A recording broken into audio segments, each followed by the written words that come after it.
The world is on fire. There's a fascist takeover on the streets of LA, United States senators being arrested in government buildings for speaking out. Israel has attacked Iran, not to mention an ongoing war in Ukraine started by a Kremlin KGB bureaucrat intent on bringing back the Soviet Empire. So where is Pope Leo in all of this? Is he going to be like Paul VI, who had very little to say and did very little when the world was on fire in 1968? That's a big no. Leo is neither silent to what is going on, nor is he insulating himself. You can tell a lot about a pope by who they elevate as bishop, and Leo's first choice as an American bishop shows that Leo is not backing down on immigration, immigrant rights, and standing up for the voiceless. And the timing is perfect. I'm going to talk about Leo's first elevation to bishop in just a moment, and you're going to see that it is more than a direct response to Trump's immigration. It is an act of resistance to the deportation operations. There's also a long-standing American tradition of activist priests, and that tradition is alive and well on the streets of LA. There are Catholic priests on the front lines of this fascist takeover. Watch this priest in LA. I'm here because I believe in the freedom of speech and being able to come together peacefully and to bear witness to that. I'm an immigrant myself. I was born in Ireland and had suffered so many years of discrimination.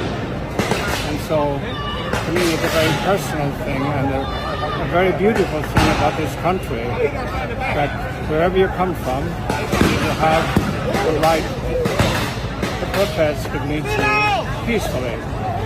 So that's why I'm here. So the question is whether Leo is going to back up priests like this, and he's giving every indication that he will. Leo already spoke out against Trump, Putin, and Netanyahu in a recent sermon. Even though he never mentions them by name, it is decidedly clear who he is talking about.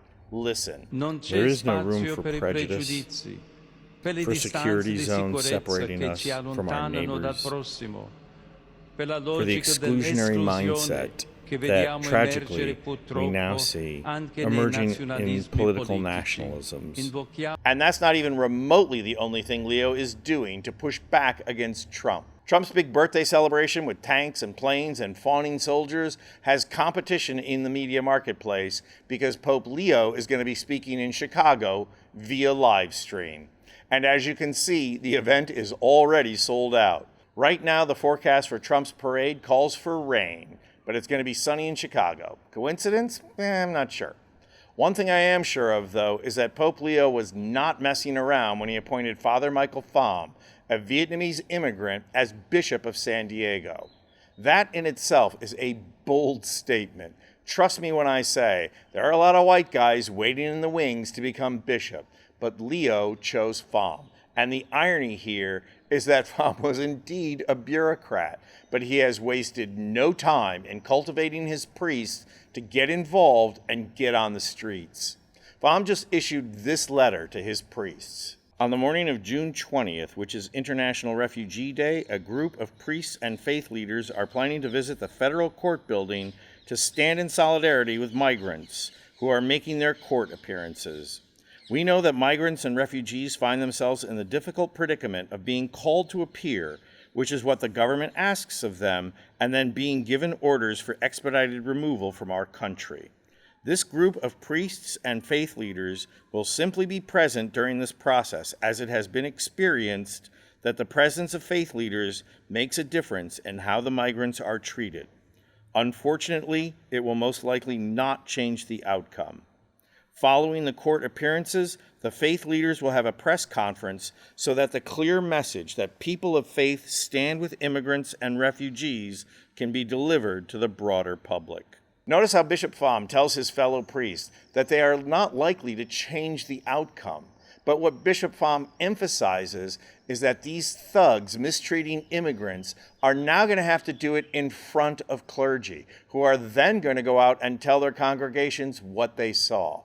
And how long do you think it's going to be before these priests start asking their congregations to go out there with them? It's a small step, but it's not a small message. In fact, it's a very loud message to Donald Trump. We will not stand idly by, and we certainly will not condone your actions. The Catholic Church before Francis was happy to collude with the Republican Party, but now two things have changed dramatically. First, there is no Republican Party anymore, only MAGA, and the Pope is signaling that the Church will no longer be silent. Bishop Pham is not only delivering that message loud and clear, but he is starting to walk in the footsteps of another church bureaucrat who became bishop and started speaking out, St. Oscar Romero. So what kind of pope is Leo going to be? That answer is becoming clearer every day. Thank God. Reporting from Rome, I'm Anthony Vincent Gallo for Occupy Democrats.